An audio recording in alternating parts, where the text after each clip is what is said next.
E aí pessoal, tudo bem? Aqui é o Vitor. Vou tentando convidar aqui já o Dr. Jaime.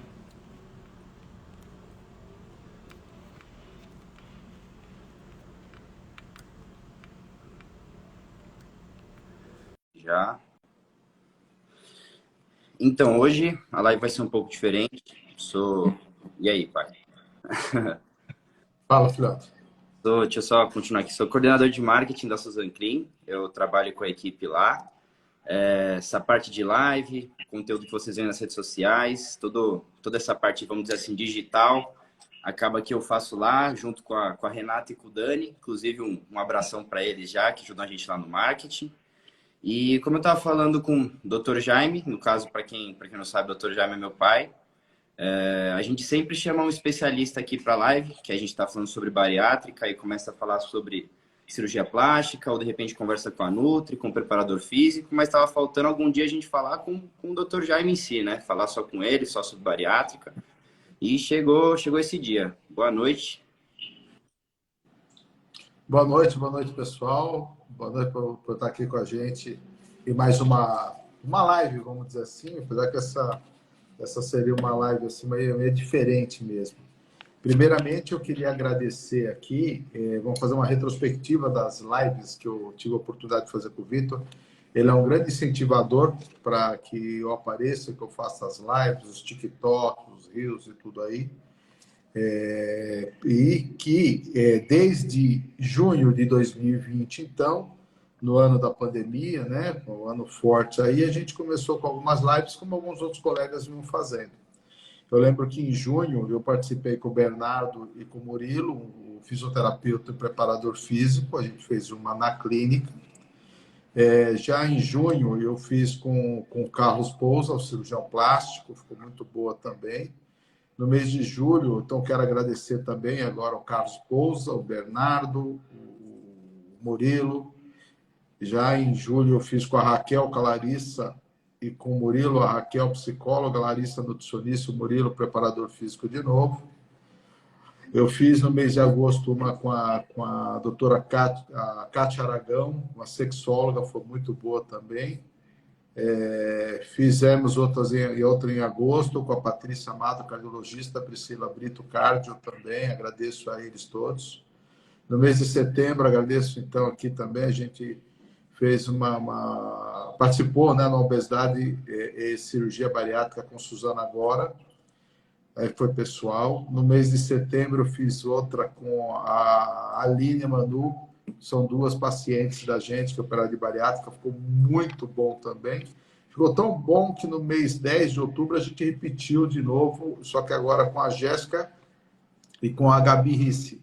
Também ficou maravilhosa essa live, agradeço as 4 pacientes aí, vamos dizer assim, as 4 amigas da gente, né?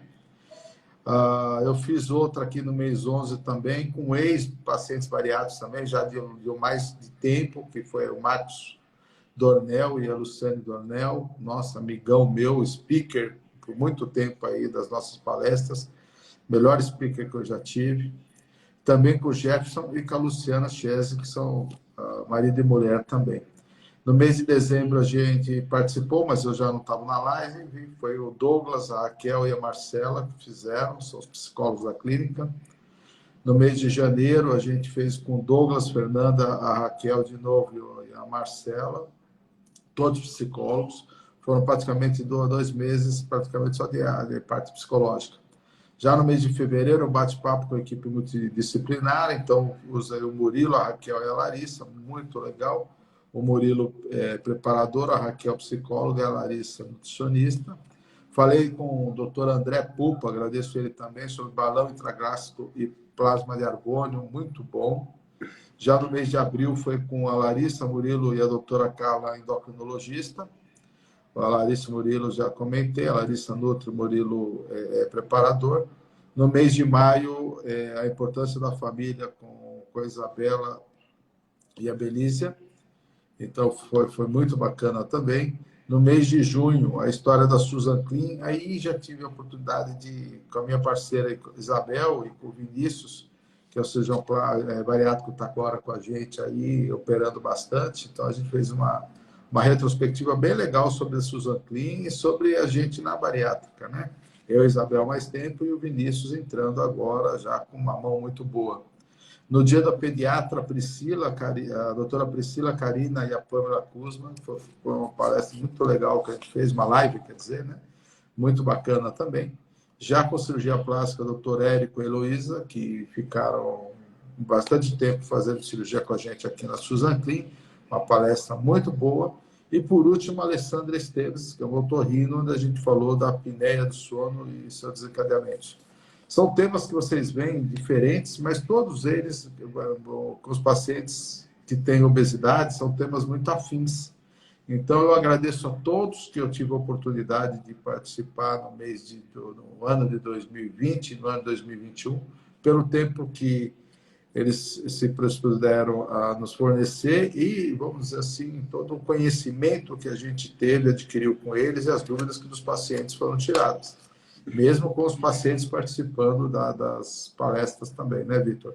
Eu achei que foi muito bacana, tinha que fazer essa homenagem e esse reconhecimento a esses colegas que tiveram com a gente, e já deixando aberto para eles também, que a gente vai voltar a solicitá-los quando puder, porque não dá para dizer que a melhor, a pior, foram todas muito boas, né? As últimas sempre foram melhor. Então, muito legal, agradeço a todo mundo. Aqui a gente hoje, então, vai fazer um algo e a gente te deixa à disposição para os pacientes da Susan Clean que tenham dúvidas com relação à cirurgia bariátrica e que a gente possa, então, ir tirando essas dúvidas, tá? Então, para começar, para não ficar algo assim, vamos dizer, ficar esperando perguntas e perguntas, eu posso comentar o seguinte, né? A gente está na cirurgia bariátrica desde 2003. Então, olha o tempo aí, pessoal, já vai fazer 20 anos aí batalhando na cirurgia bariátrica. Foi uma especialidade que logo que, vamos dizer, surgiu, eu já me encantei por ela, já expliquei isso outras vezes.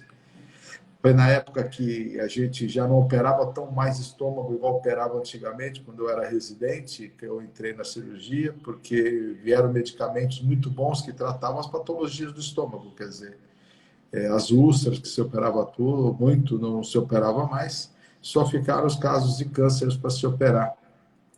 E era uma área que eu sempre gostei, aparelho digestivo alto, eu sempre gostei, cirurgia do estômago, eu sempre gostei.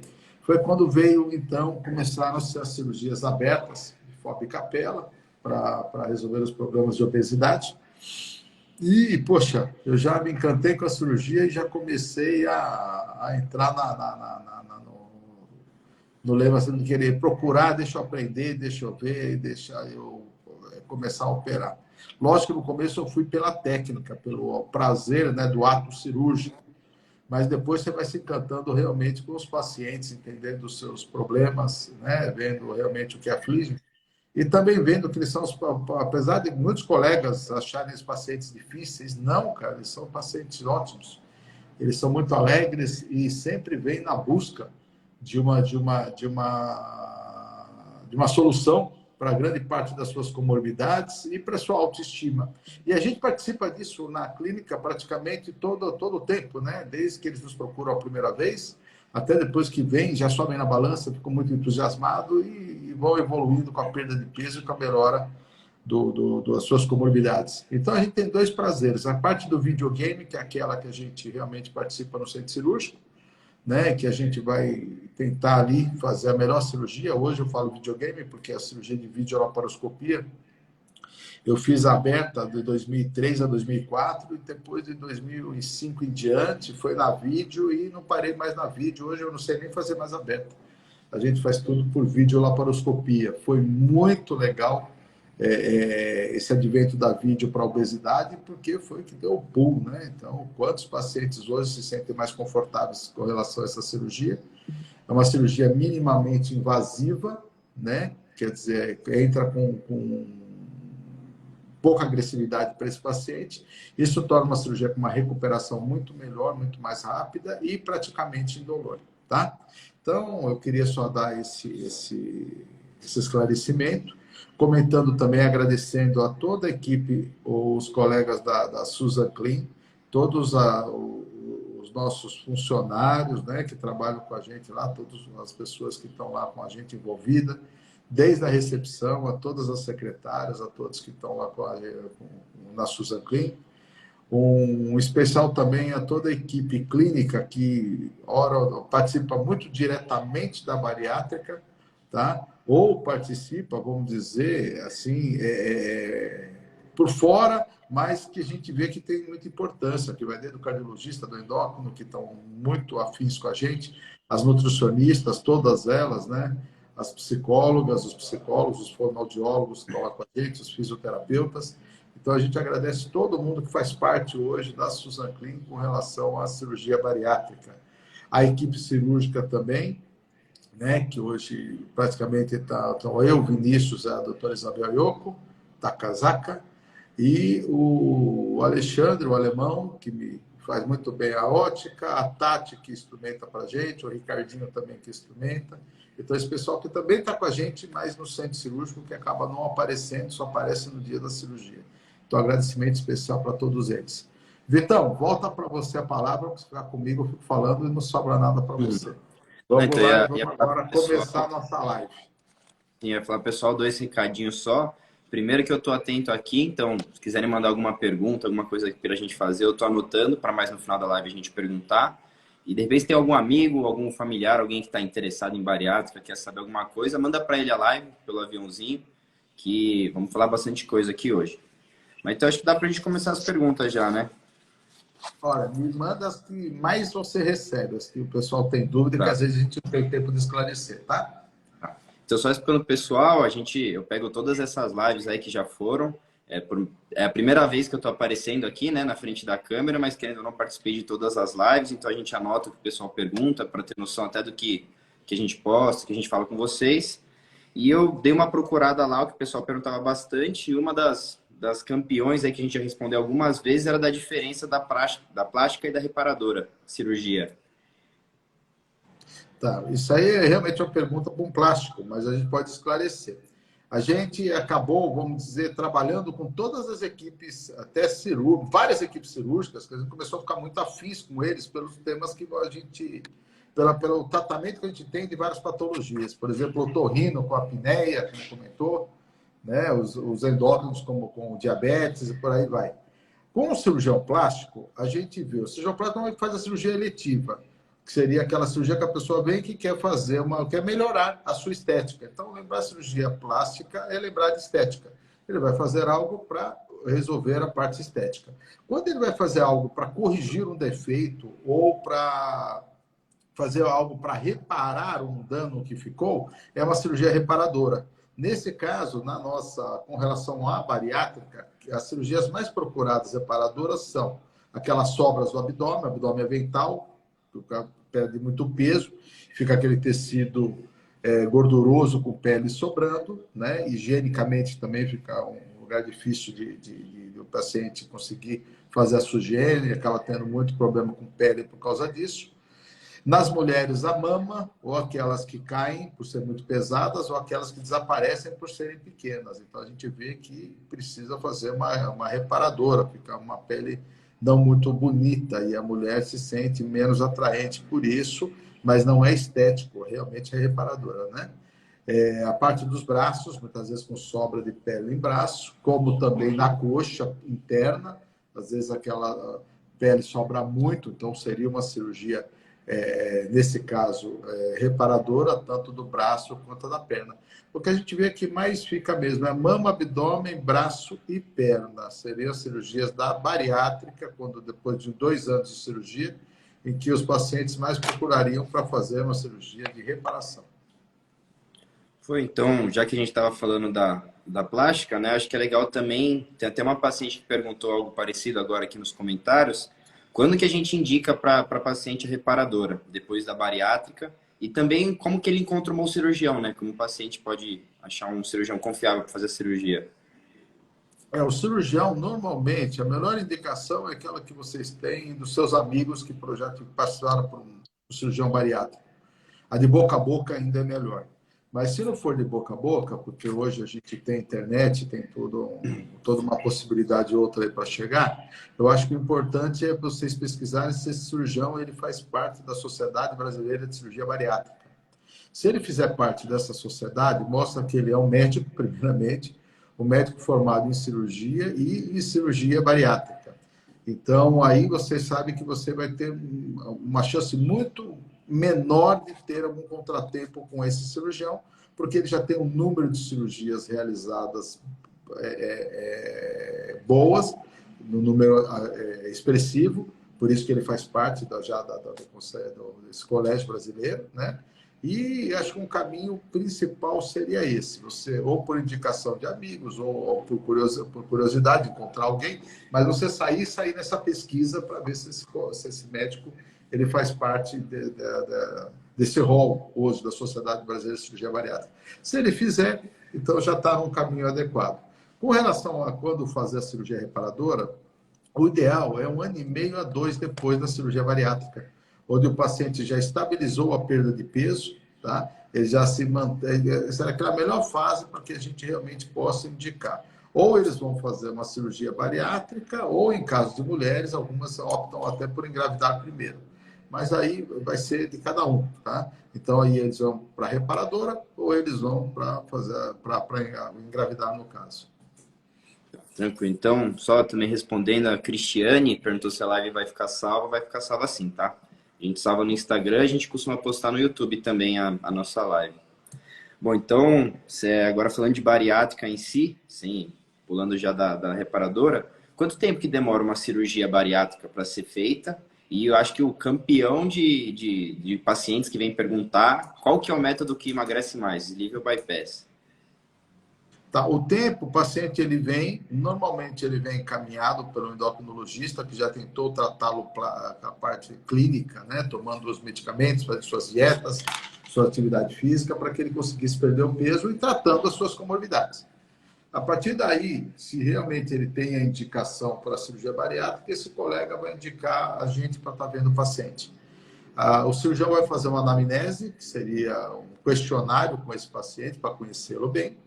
E a partir daí ele vai pedir uns exames pré-operatórios que fazem parte do protocolo da cirurgia bariátrica e vai pedir as liberações dos colegas, né? O cardiologista, porque ele vai fazer uma anestesia geral, toda a bariátrica para o vídeo tem que ser anestesia geral, então se essa pergunta já está respondida, ele vai ter que pegar as cartinhas do endocrinologista que encaminhou, falando sobre a intratabilidade nesse tempo tentada, né, que não conseguiu o tratamento. A equipe multidisciplinar importantíssima, que vai preparar esse paciente para o dia seguinte, então é um tempo até um pouco maior para eles. Isso pode ser por volta dos 3 meses, né? Se ele entrou ainda sem indicação cirúrgica, até mais tempo. Mas se ele entrou já com indicação cirúrgica, é o tempo de um preparo bom. Vai passar com o pneumologista hoje, até pelo Covid, por tudo, é muito importante. Muitos têm apneia do sono também. Então, é importante passar por esse colega. Passando por todos eles, vai fazer também todos aqueles exames de laboratório, mais alguns exames complementares, como a gente vai operar o estômago desse paciente, né? Praticamente, que são as 2 cirurgias médico-estômago. Então, ele tem que fazer uma endoscopia digestiva. Tudo que a gente souber que ele tenha, ou que tem que ter um tratamento, ou uma avaliação, a gente pede. A gente não vai entrar com esse paciente na dúvida, ele tem que entrar com tudo resolvido. A partir do momento que ele está com tudo resolvido, e ele sabedor, lembrando, ele é quem decide a cirurgia, está bem esclarecido sobre o que quer, conversa com o seu médico, e aí sim a gente vai indicar o procedimento cirúrgico para ele, vai fechar, vamos dizer, um documento para finalizar o tipo da técnica cirúrgica. Eu sempre comento que as 2 técnicas cirúrgicas são excelentes, são 2 bons procedimentos para bons pacientes. Então, não tem aquilo que emagrece mais ou emagrece menos. As 2 cirurgias emagrecem basicamente igual.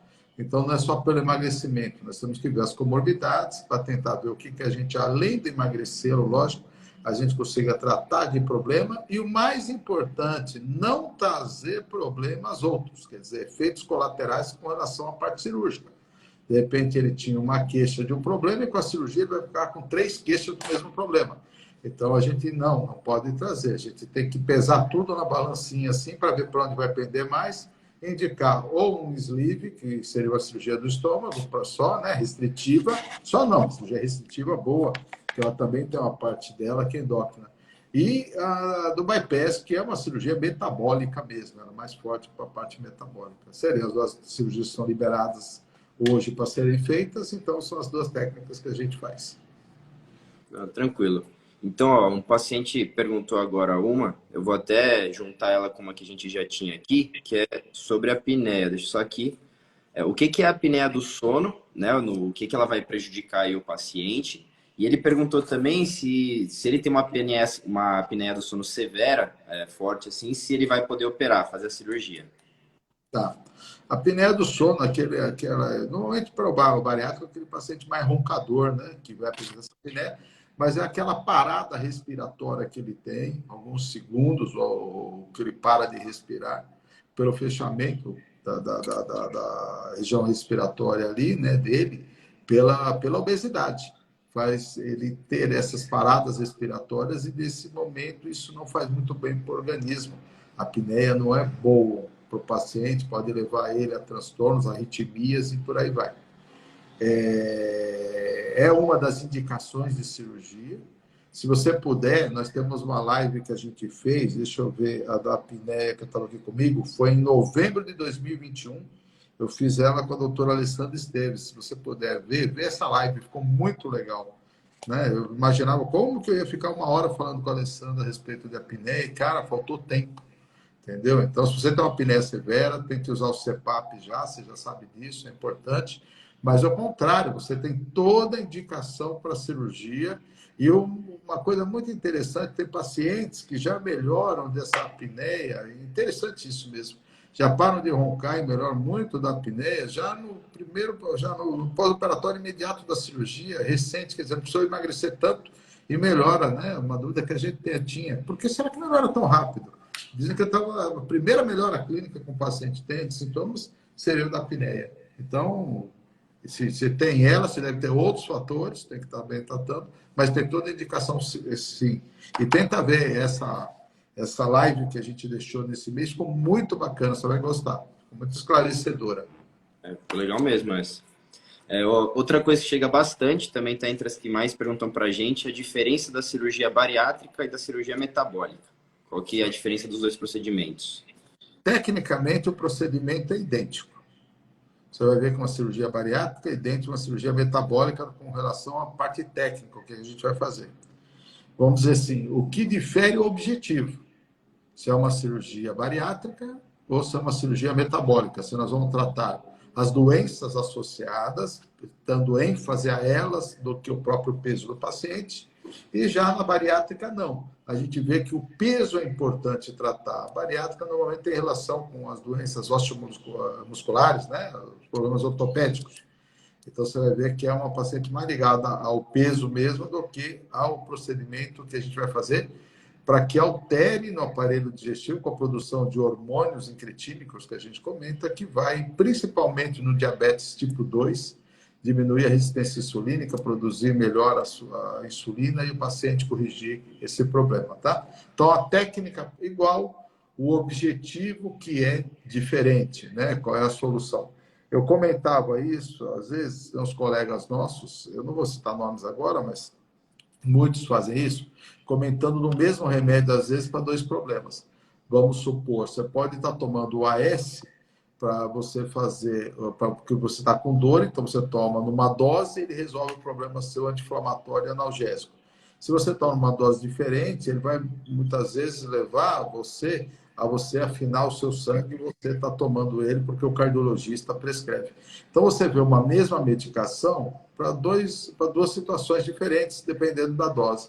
É assim que a gente imagina uma cirurgia bariátrica com uma cirurgia metabólica. Um procedimento igual, só que para resolver as duas situações, cada situação em particular.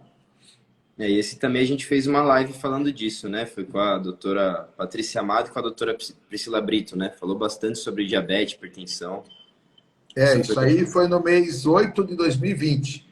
Se quiser dar uma olhada também nessa live, ficou bem, bem legal para quem se interessou de ouvir a respeito, tá? Ficou bem bacana essa live aí. Mas a resposta é essa. Então, o que é legal também, já que a gente está falando da bariátrica e tal, quais são as proteínas e vitaminas que serão necessárias após a bariátrica? Acho que não todas, mas as principais, assim, que o paciente já tem que saber que provavelmente vai ter que estar suplementando. Pessoal, o negócio é suplementar tudo. Eu sempre comento que a suplementação é alimentação, é um alimento. A partir do momento que o cirurgião ele mexe no seu aparelho digestivo, ele vai modificar esse aparelho digestivo para resolver um problema maior que se chama obesidade.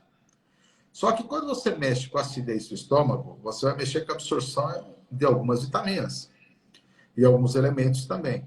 Quando você mexe com o estômago ainda, com a atividade dele, você vai mexer com um fator chamado intrínseco, que é uma proteína produzida no estômago, que ajuda a absorver a B12 lá no intestino. Você vai levar também, muitas vezes, um desvio, uma exclusão de uma parte do intestino fino chamada duodeno, quando você faz uma cirurgia restritiva, tipo um bypass. E o duodeno, ele é importantíssimo para a absorção de muitos cátions bivalentes, que a gente chama. Então, o ferro, o zinco, o cálcio, muitos sais minerais são importantes para o metabolismo de todo o organismo, eles têm participação no metabolismo de todo o organismo. Não vai conseguir ser absorvido no melhor lugar que ele é absorvido. Então, mesmo ele sendo absorvido em outros lugares do aparelho digestivo, ele não vai ter a mesma eficiência nesses outros lugares. Então, é importante a suplementação para isso, uma suplementação com a vitamina adequada para o paciente com pirose bariátrica, para que ele não tenha tais deficiências, ele consiga se manter estável e se manter bem. Eu sempre comento que o medicamento é uma coisa. Então, muitos de vocês tomam medicamentos para vários problemas e várias doenças. Quando vocês entram com vitamina, a gente não pensa nele como um medicamento, a gente pensa nele como um alimento, né? Faça do alimento o seu medicamento, tá? Então, é importante lembrar que a suplementação é isso. Ela leva você a suplementar o que você está precisando pela dificuldade que você ficou agora de você absorver. Desde o momento que você suplemente direitinho, você não vai ter problema nenhum, principalmente as mulheres que menstruam todo mês com o ferro. Então, se suplementar bacana, vai ficar bem com a parte, vamos dizer, de sais minerais, de vitamina, dos exames que a gente eventualmente faça. Você falou sobre a proteína, Vitor. Os pacientes que operam, a gente pede para eles comerem mais proteína. E a absorção da proteína deles vai ser boa. Tá? A gente tira mais carboidrato, porque pode dar alguns transtornos. Deve ter alguma pergunta aí que vai vir aí ao globo de dumping, com a gordura e os carboidratos, e que são muito calóricos também, então vai aumentar o peso. Então a gente faz uma dieta mais proteica. Só que no primeiro instante, o paciente, nos 3 primeiros meses, pela dificuldade que ele vai ter ainda para poder estar ingerindo uma dieta geral, que a gente comenta, ele vai ter essa dificuldade com a parte proteica. Então, normalmente, vamos entrar com proteína, whey protein, que é a melhor, vamos dizer assim, que é a mais conhecida, né? Com colágeno, mas nessa fase que ele precisa verdadeiramente. Depois que ele realmente estabilizar, com os 3 meses, essa perda de peso muito grande, aí a gente vê que a própria proteína que ele come já é o suficiente para ele se manter bem. Agora, a suplementação, ele tem que se manter sempre suplementando as vitaminas, independente da técnica. Não, show. Então, eles também perguntaram, eles têm curiosidade de saber que tem os dois métodos da cirurgia, né? As duas técnicas. Eles queriam saber como que fica o estômago, então, tipo, o tamanho do estômago depois de operar e também em relação ao que eles podem, tipo, comer. Então, comprimido grande, será que pode? Se vai sentir fome, se vai sentir sede? Tá. As duas cirurgias, tanto o sleeve quanto o bypass, mexem com o estômago. Elas acabam, uma praticamente retira uma parte do estômago que produz a grelina, que é o hormônio da fome, que é o sleeve. Então, esse paciente não vai ter fome por grande parte do tempo, porque ela retira esse principal lugar que produz esse hormônio. A outra, vamos dizer assim, denerva o lugar, né, que seria a cirurgia do bypass. Então, vai agir também no fator grelina ali, diminuindo a fome. Tá? Não tão forte quanto o sleeve, mas tão eficiente quanto. O bypass vai deixar o estômago, uma bolsinha, vamos dizer, gástrica, que a gente comenta, porque a gente vai fazer do estômago grande, 2 estômagos. Um grande que vai ficar excluso e um pequenininho que vai usar. E essa bolsa que a gente vai usar vai caber no primeiro mês de 30 a 50 ml de alimentação. E com o tempo, ele vai esvaziar melhor, o paciente vai conseguindo cada vez comer melhor, tá? Não é que ele aumente de tamanho, mas ele esvazia melhor. E quem faz a digestão é o intestino fino. Então, a digestão vai ficar preservada.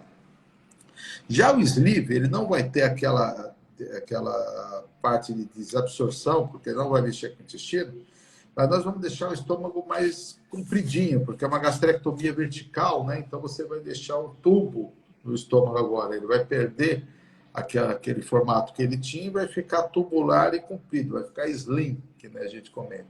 Vai caber por volta de uns 180 ml de alimento, mas aí como ele tem aquela ação da grelina muito forte, e pelo esvaziamento rápido que ele vai ter agora, vai acabar também levando lá no intestino a produção dos hormônios, que vão acabar ajudando lá na resistência insulínica também, melhorando dando mais saciedade para esse paciente, e com isso ele vai perder o peso também, tá? Então, basicamente, são essas duas técnicas e o tamanho é esse que eu comentei para vocês. De 30 a 50, né, de ml para caber no bypass e 180 ml para caber no sleeve. Não, tranquilo. E se a pessoa quer fazer a cirurgia com a gente, tem tudo já, as condições para fazer a cirurgia, ela é permitida, só que ela mora longe, mora em outro estado, mora em outro país, de repente, mas ela quer fazer com a nossa equipe. Tem como? Sim, hoje com a telemedicina ficou muito mais fácil, né? A gente tem essas teleconsultas, conversa com o paciente, a gente vê se ele realmente tem perfil para cirurgia, explica, tira as dúvidas que ele tem, e porventura, se ele aceitar, a gente manda os exames que ele precisa fazer, né, que ele pode fazer por onde ele está, e os acompanhamentos que ele tem que ter. É muito importante ele saber onde ele está, que ele vai ter uma nutricionista, uma psicóloga depois para acompanhá-lo. Ele normalmente devolve o questionário que a gente manda para ele, para conhecê-lo bem, e depois a gente já manda os exames. Ele devolve os exames e as liberações. Tem alguns que preferem vir fazer aqui com a gente depois. Eles passam, mandam tudo e vêm com tempo de fazer a cirurgia bariátrica. Então, tem uns 30 dias eles estão preparados, ficam com um tempinho a mais para poder recuperar numa parte, vamos dizer, mais importante dela, que seria até o terceiro mês, apesar que eu já tive pacientes que foram embora no primeiro, tá? Tinham que ir, não conseguiram ficar, mas evoluíram bem. Então, a gente tem pacientes nacionais aqui que moram no Brasil e que a gente faz, aqui em São Paulo também, alguns mais distantes, e, para falar a verdade, até de fora. Já operei pacientes do Japão, né? Operei do Canadá, a gente veio da Espanha há pouco tempo, então a gente vem fazendo cirurgias assim. Hoje ficou mais fácil a gente se apresentar para o seu paciente, fazer o que ele está fazendo hoje aqui, o tete-a-tete, ficou muito mais tranquilo com relação a esse procedimento. Você tinha feito mais alguma pergunta, Vitor? Eu lembro essa. Não. Essa acho que você respondeu. Eu ia perguntar agora se a cirurgia é reversível. Não para o caso de, sei lá, o paciente se arrependeu, mas aconteceu alguma coisa, vai ter que mudar. Dá para reverter os dois métodos? Não. Vitor, do estômago, do sleeve, você faz uma ressecção do estômago. Então, você tira parte dele que você não vai ficar ali, né? Não vai ser o tubo que a gente pratica. Então, do sleeve, você não tem como reverter. Ele vai ficar com aquele estômago em tubo. Você pode transformar o sleeve em outra cirurgia se você precisar, um bypass ou outra cirurgia. Mas reverter você não tem como. Já o bypass, não. Você teria como reverter um bypass, né? Se precisar. Mas se precisar, raramente a gente vai ter que reverter uma cirurgia que você está fazendo para trazer segurança e trazer saúde para o paciente, né? Então, muito difícil a gente ter que converter algum procedimento. Pode ter algum outro caso? Pode acontecer, né? Nem gostaria de ficar citando, mas você pode ter pacientes que têm algum problema realmente muito agressivo com a cirurgia bariátrica e, de repente, ele não conviver com essa cirurgia, você tem que converter, né? Tem alguns casos que a gente vê assim, mas não é comum, tá? Não é comum você ter que fazer uma conversão de uma cirurgia bariátrica do bypass, né? Mas por aí vai. Então, também agora, desviando um pouquinho aí da bariátrica, mas nem tanto, o pessoal também costuma perguntar bastante, tanto sobre o balão intragástrico, quanto o plasma de argônio. Então, qual que seria a utilidade de cada um, vamos dizer assim, para que ele serve mesmo, e para que paciente aí que ele seria indicado? O balão intragástrico ele vai para pacientes que não operaram e, de repente, não tem muito peso para perder. São os dois extremos. Aquele que não tem muito peso para perder, mas com tratamento com medicamento, com dieta, com atividade física, não está respondendo como gostaria, ou como deveria, e você pode, então, indicar colocar o balão por endoscopia e fazer com que o paciente consiga perder lá seus 15, 20% do peso, tá? 10, 15, até 20, né? Tem colegas que conseguem perder. Ele vai ficar com com o balão dentro do estômago por uns 6 meses, né? Algumas vezes até 9, mas 6 meses na maioria das vezes, depois eles vão acabar tirando o balão. Se eles reeducaram, passam nutricionista, come certo e tudo, eles conseguem manter aquele peso que eles perderam por mais tempo, tá? Já no paciente que a gente pode também indicar o balão, é naquele paciente extremamente obeso, seria uma obesidade grave, gravíssima, seria no super obeso. Paciente com apneia importante, que nem um colega lá falou de apneia agora há pouco, um paciente, né? E por aí vai. Esse paciente, normalmente, você faz para que ele perca um peso e para que ele possa fazer uma cirurgia mais tranquila, onde o anestesista vai ter condição melhor, a parte cardiovascular vai ser mais tranquila para ele, com tempo menor, porque é um paciente que, se a gente fosse tentar operar ele com aquele peso, o risco seria muito grande. Tamanho de fígado e por aí vai. Então, você pode indicar o balão nesses dois casos dos extremos. Aquele que não tem que perder muito, então você vai indicar como forma de tratamento clínico, ou naquele paciente que realmente é super obeso, você precisa perder esse peso para a cirurgia dele não ter um risco tão maior quanto poderia ter se ele tiver com um peso mais adequado. Já o argônio que você comentou, já não. O argônio já é um procedimento que você faz para quem fez bariátrica, fez bypass e, de repente, não está conseguindo perder o peso que teria que perder, e o cirurgião perceba que é por um problema técnico mesmo, com a saída rápida do estômago, ou ao contrário, ele até perdeu o peso e depois de um tempo, de um ano, 2 anos, ele voltou a ganhar peso. E esse peso foi um peso, vamos dizer assim, de mais de 15% a 20%, e até às vezes com comorbidades. E a gente faz uma endoscopia e percebe que a anastomose, que seria a comunicação do estômago com o intestino, ela está larga. E aí você vai promover um procedimento nesse paciente com bypass, que você vai fazer um laser, uma queimadura, vamos dizer, nessa anastomose, para que haja um fechamento, uma fibrose, e ele começa a ter de novo mais saciedade, e com isso ele consiga perder o peso, tá? Então, é feito por endoscopia, Susan Klein faz, né, esse procedimento com argônio. Normalmente ele é feito em intervalos de 2 meses, não vai passar mais de 3 sessões, normalmente são necessárias, porque cada sessão, mais ou menos 3 milímetros, acaba fechando. E é o que precisa, porque não pode fechar mais que 10, 12 milímetros, né? Senão estreita demais e esse paciente vai ter muito entalamento, então não pode, né? Não, legal. Vou dar uma pausa nessas perguntas aqui, que acho que não foi nem metade ainda. Eu vi que veio uma pergunta aqui sobre aqui. refluxo, filho. Eu vou fazer essas agora. Eu vou pegar que os pacientes mandaram aqui para a gente na live, para a gente responder eles. Então, já que você falou com ela, vamos começar com ela. Quem tem refluxo, vai fazer qual cirurgia? Qual técnica, né, no caso? Tá o nome dela aí? Eu vou ter que subir para ver. Acho que eu não peguei o nome dela, não. Não tem problema. Eu vi quando você fez essa pergunta, eu quis responder naquele momento, saiu, mas agora não entrei mais. É Carol. Carol. Viu, Carol? Quem tem refluxo, se o refluxo é um refluxo muito, vamos dizer, é um refluxo leve, que a gente comenta, com um grau de inflamação do esôfago que não seja erosiva, você até poderia pensar nas duas técnicas. Mas, para falar a verdade, nós que somos brasileiros e cirurgiões, a gente, quando o pessoal fala em refluxo, como é qualidade de vida é importante, a técnica que vem para a gente sempre na cabeça é o bypass. Porque o bypass, para aquele paciente que tem um refluxo grave, vai solucionar. Para quem tem refluxo leve, vai sanar. E para quem não tem refluxo nenhum, vai cair muito bem também. Já o sleeve, não. Aquele paciente pode vir a piorar do seu refluxo. E ter azia é uma coisa extremamente chata. Então, se operar um paciente que você resolve um monte de comorbidade e você poderia também resolver essa e deixou essa, não é legal. e tem paciente que tinha uma azia bem discreta, e depois que se opera, ele fica com uma azia agora chata, ele tem que ficar com medicamento o tempo todo, ele fica dependente do medicamento, sabe?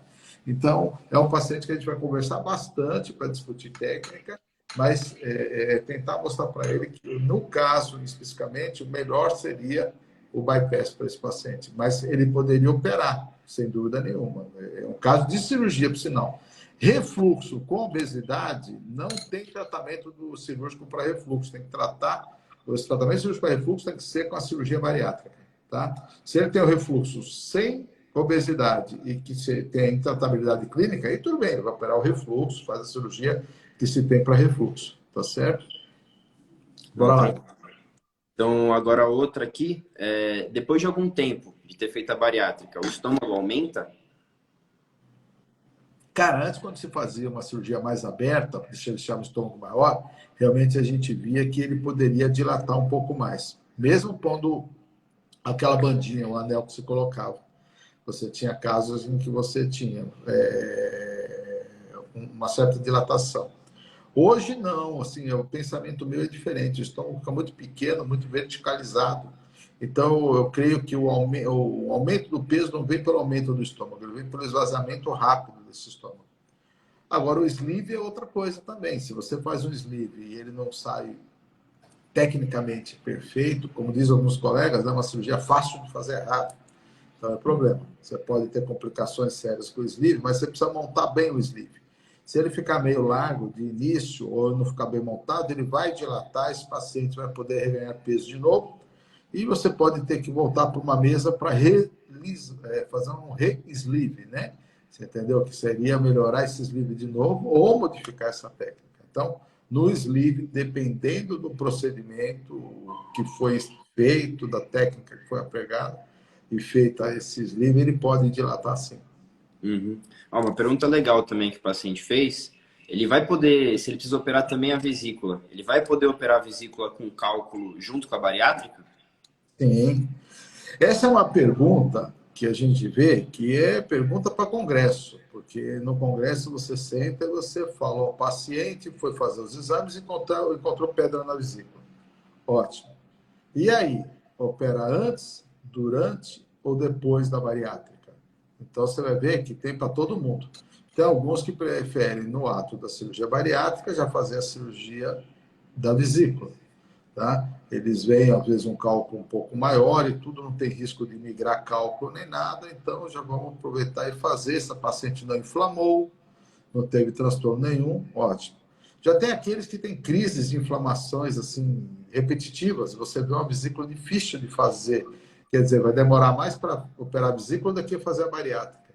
E por inflamações repetitivas, né, uma inflamação crônica dessa vesícula, cálculos de vários tamanhos, tem cirurgiões que preferem primeiro fazer a vesícula nesse paciente, estudar depois com o exame, né, a via biliar ficou bem, se nenhum cálculo migrou, se não vai ter problema nenhum, para depois fazer a cirurgia bariátrica com mais tranquilidade, porque muitas vezes ele acaba optando pelo bypass e depois, se algum cálculo migrou para a região do colédoco, ali que é o canalzinho do fígado, depois por endoscopia não dá para tirar, aí cria um problema para ele, né?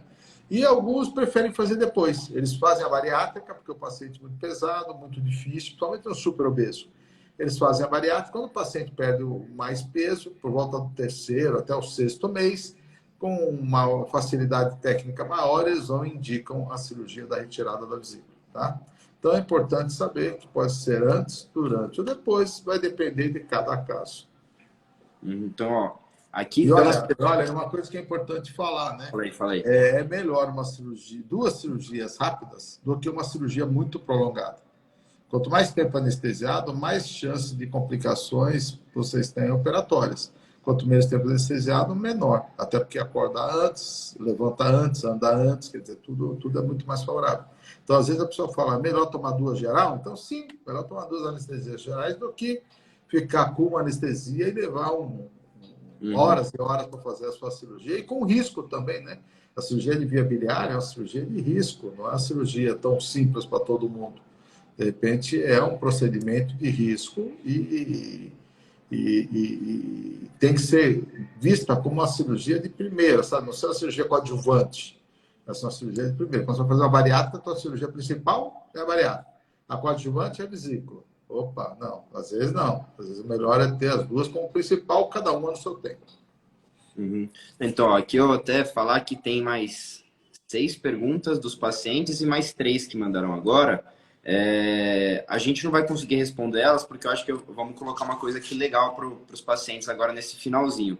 Mas vou pedir para, se a gente não respondeu vocês, manda para a gente no Insta, por inbox, ou até no WhatsApp, que agora a clínica está com o WhatsApp também, que a gente responde vocês, tá bom?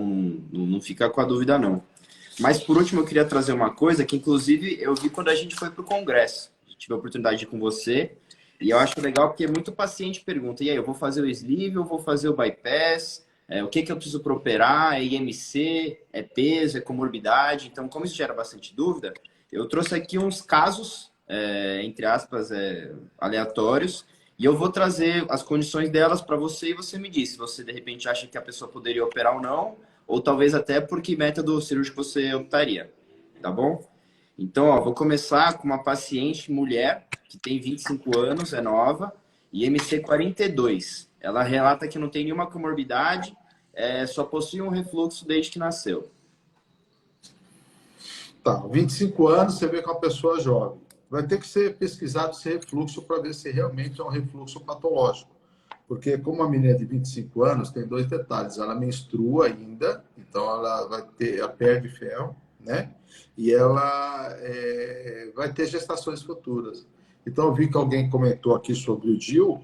Então, normalmente o sexo feminino, por menstruar muitas vezes, a pessoa com obesidade, às vezes, tem ovário policístico, menstrua bastante, e tem uma dificuldade na absorção do ferro, se fizer um bypass.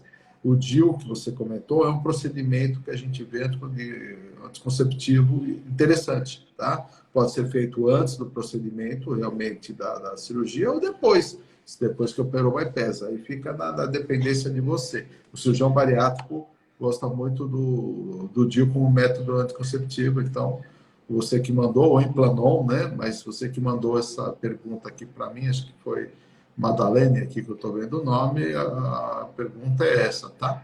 Não, Madalena é outra. Madalena que já operou comigo e perdeu, melhorou da apneia e tudo, ficou bem. Atendemos vários convênios na Suzano Clínica, também vi esse questionamento, então queria passar isso que ficou para trás. Então, vários, não só particulares fazendo cirurgia, fazendo por vários convênios, e normalmente os convênios hoje, uma grande maioria, libera cirurgia bariátrica. Então, se vocês tiverem e verem o convênio de vocês lá, vocês vão ver que a gente vai poder e vai fazer a cirurgia bariátrica. Voltando a esse questionamento, né? Então, se esse paciente não tem esse refluxo importante, ela falou que tem um refluxo desde que nasceu. Quando nasceu, muitas crianças têm um refluxo quando nascem. Mas depois acabam melhorando, você vai investigar, vai ver que é o jeito errado que come, pela obesidade. Então, a paciente poderia fazer os 2 procedimentos, tanto o sleeve quanto o bypass, se tem intratabilidade clínica. Tá? Então, vamos dizer assim, como ela não tem comorbidades, o sleeve poderia até ser indicado para ela, desde que esse refluxo não seja patológico. A gente vê que ela comentou porque ela lembra do refluxo da infância. Se caso esse refluxo realmente a gente vê que tem esofagite erosiva, que é patológico, mesmo ela não tendo comorbidades nenhuma, a gente opta pelo bypass. Show. Bom, então, vou aproveitar até agora que a Elisângela também mandou isso. Parente nossa, hein, Teles? Se for uma paciente com IMC 37 e queixa de várias comorbidades, ela vai poder operar? E também o caso que ela mandou do IMC 33, que já seria bem mais baixo que o... Não, com várias comorbidades, com 37 índices, você tem obesidade moderada com comorbidades. Desde o momento que você tenha tentado tratar e não conseguiu perder peso, você tem indicação de cirurgia bariátrica, sem dúvida nenhuma, né? Poderia estar fazendo. Com relação ao índice 33, ali ainda, por convênio médico, você vai ter muita dificuldade. Você teria que ter a gente teria que ver o que você tem com esse MCD 33, para ver se era um paciente que poderia até operar off-label ou não. Mas você sabe que seria que ser um caso muito importante de comorbidades, porque a gente não sabe que na legislação é de 35 para cima com comorbidades ou acima de 40. Então, 33 você estaria bem baixo, né? ou uma diabética importante aí, então aí já é um questionamento que a gente conversando com a família, vendo e tudo, a gente poderia realmente pensar num procedimento para vocês. Eu operei, não vou dizer que não, já operei várias pacientes com índice 33, ficaram maravilhosas, entendeu? Mas sempre conversado, mostrando que não é por nenhum interesse financeiro que está fazendo a cirurgia, para resolver o problema, e ela entendendo bem também, mostrando que tinha os outros fatores, e é lógico que você poderia estar indicando. Mas não estou incentivando ninguém. O ideal, realmente, com o índice abaixo de 35, é tentar um tratamento todo clínico para tentar perder esse peso. Lembrando que mesmo com a cirurgia feita, vocês têm que manter o tratamento, né? Vocês vão ter que estar cuidando da alimentação, cuidando do emocional, cuidando da atividade física, porque não para. A cirurgia só foi um processo a mais para o seu tratamento. Fez ela, tem que voltar a fazer tudo direitinho. É que nem operar o coração. Operei o coração, não vou parar de tomar os remédios que eu preciso tomar, do colesterol, para afinar sangue e tudo. Não, não. Tenho que continuar tomando. Você já tomava, eu tenho que continuar tomando. Eu resolvi o problema cirúrgico, mas eu tenho que continuar fazendo meu tratamento adequado. Tá? Tá, Vamos lá, vamos lá. filho? Agora, o paciente é um homem, 18 anos, é novo, IMC 38, e ele possui hérnia de disco e artrose aí, também dor nas articulações. Ele poderia estar fazendo a cirurgia? Ah, esse é fantástico, porque ele é maior de idade já, 18 anos dá para fazer. Ele tem um índice 38, mas você falou que ele já tem fatores aqui, né? Como possui artrose, possui hérnia de disco. Quer dizer, para que eu vou esperar esse paciente ficar com o joelho, vamos dizer assim, com indicação até de pôr prótese, deixar a coisa evoluir para isso, se eu posso resolver o problema antes. É lógico que você pode conversar com esse paciente para ver se ele fez tudo o que ele tem que fazer para perder peso. Se ele fez tratamento clínico adequado, se ele tentou tudo, mas se ele tem já todas essas restrições, como hérnia e com dor na articulação, né, que comentou aqui, com você sabe, artrose tem todo o problema, ele teria uma indicação. Dependendo desse menino, o sleeve para ele é uma cirurgia boa. Você não faz só sleeve em mulher, você pode fazer sleeve em homem também. Então, é um paciente que, por depender desses problemas ortopédicos, a gravidade deles, e do quanto ele já tentou perder o peso pelo método clínico, né? Talvez o endócrino é a favor, né? O ortopedista também.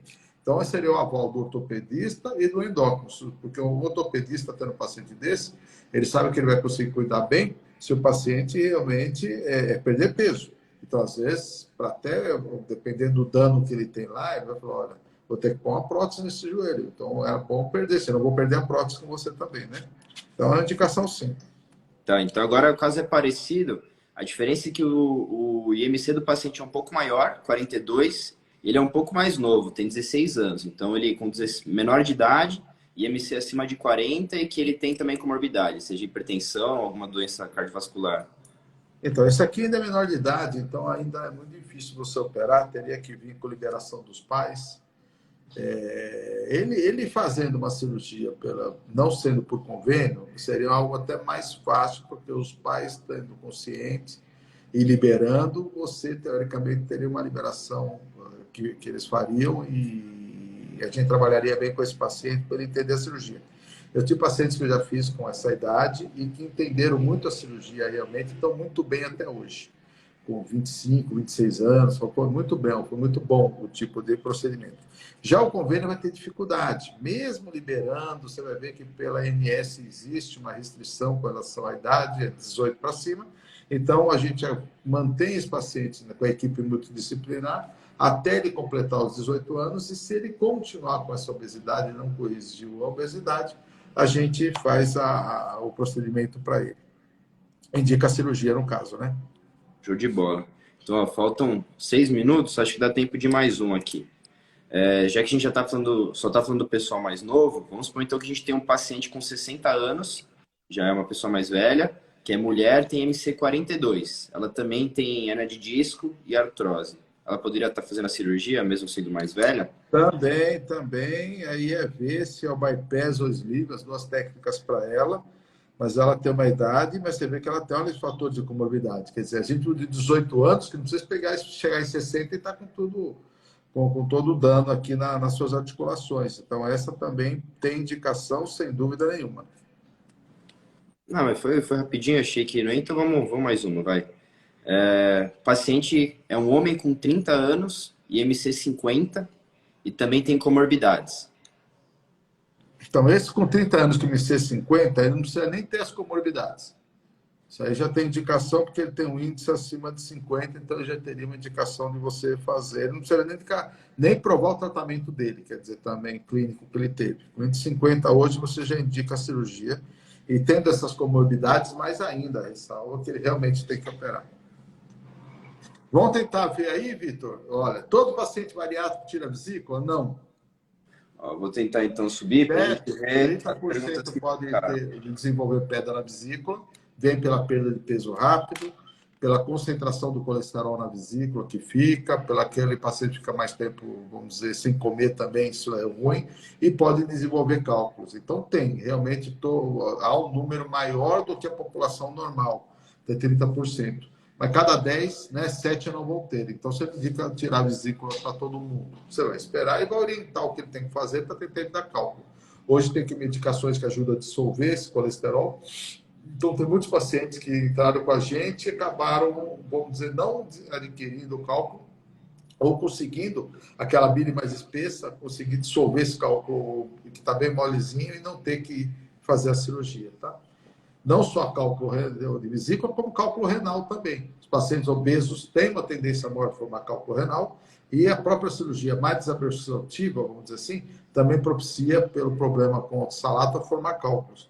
Então, são pacientes que têm que estar tomando líquido e repondo a sua vitamina, o seu cálcio e o seu citrato para evitar os cálculos renais também. Vamos mais uma, então, para matar? Qual que é a importância de estar fazendo dieta líquida antes da cirurgia? Eu vi essa aí. Então foi a Gabriela. A dieta líquida, essa dieta é importante, principalmente no paciente mais obeso, super obeso. Porque você, quando faz essa dieta, você consegue diminuir, principalmente o tamanho do fígado, ele dá uma desinchada boa. E aí, para a gente fazer a videolaparoscopia, que tem que pôr o fígado para cima, tem que movimentar, é importante, se ele perder o peso, facilita a cirurgia para ele. Então, 10% do peso, na maioria dos pacientes que consiga operar, ficaria muito bom. Tanto para o paciente, quanto para o anestesista e quanto para a gente. Tá? Então, a ideia é essa.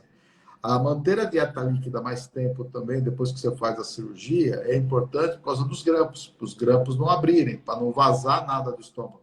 Então, aquela dieta não é para você perder peso, é para ter uma pressão menor no estômago e, com isso, ele cicatrizar melhor, sem risco de ter a famosa fístula, que seria abrir grampo e vazar a secreção. Tá bom?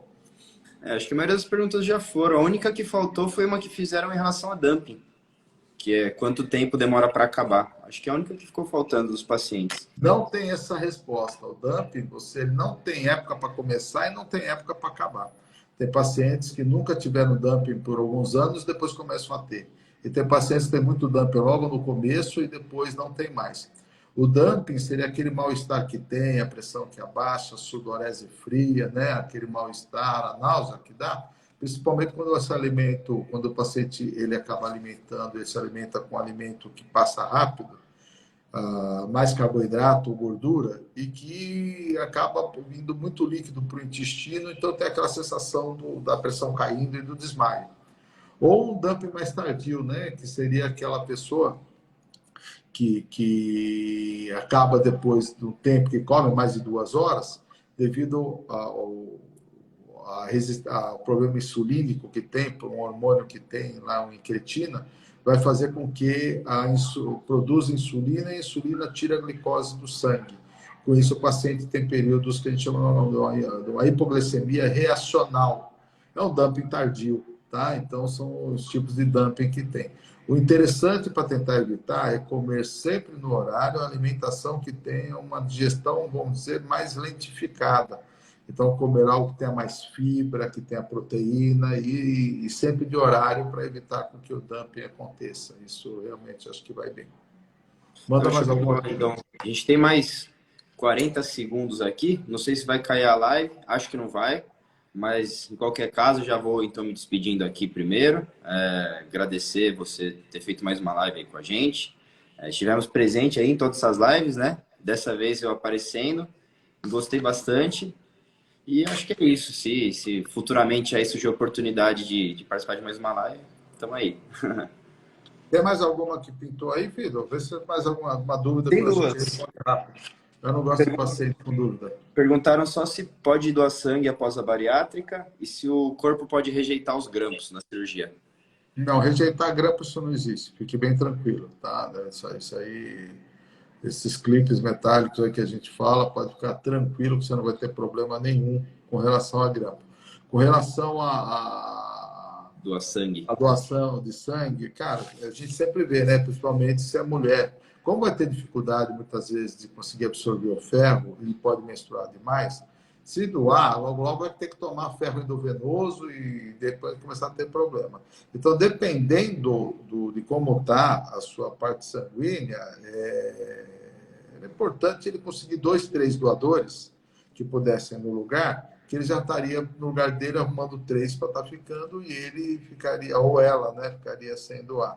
Tá? Então a gente sempre comenta. Homem não é tanto problema, homem até dá para doar, porque ele não vai menstruar e ele ter uma boa dieta, tomando sua vitamina, fica bem. A mulher, no período menstrual, né, no período fértil, é que a gente avisa, faz os exames, mas comenta, né, com ela que tem esse risco aí com relação ao ferro, tá? Ó, o Serginho falando, vai Palmeiras aí, o senhor campeão da. O Serginho é meu irmão aqui, palmeirense roxo, tô vendo que mandou aqui, vai Palmeiras na live dele, né? Eu vi que a minha filha Júlia entrou também, né? O pessoal, eu não consegui acompanhar todo mundo entrando, então agradeço quem realmente entrou também. Achei que ficou legal, Vitor, pode melhorar, tá? Para esse ano a gente vai trazer mais algumas lives e você vê que, né, que a bariátrica é uma coisa tão legal, né, que ou a medicina foi, e o marketing para o Vitor foi uma coisa tão bacana com relação à parte médica, que ele, como engenheiro químico, ele resolveu prestar medicina e agora vai fazer medicina. Então, esse ano ele vai começar em Mogi aí, para fazer medicina e, vamos dizer assim, com uma maturidade excelente, não tenho dúvida que vai ser muito bom para ele. E o filho meu, que já está no 4º ano, que vem vindo também, então logo, logo vai estar aí com a gente também, já trilhando aí o caminho da parte médica, né? Só não sei se ele vai ser cirurgião, só não sei se ele, que área que ele vai querer, se vai querer algo da gente, mas ainda tem tempo também, tá?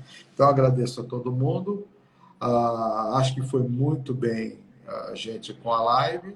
Eu sempre tive a Júlia aqui, minha filha, e a minha atual esposa aqui, a Camila me ajudando com as lives. Hoje eu não estou com a Júlia, mas estou com a Camila, que me ajuda sempre com as lives para ela ficar sempre bem do jeito que ficou.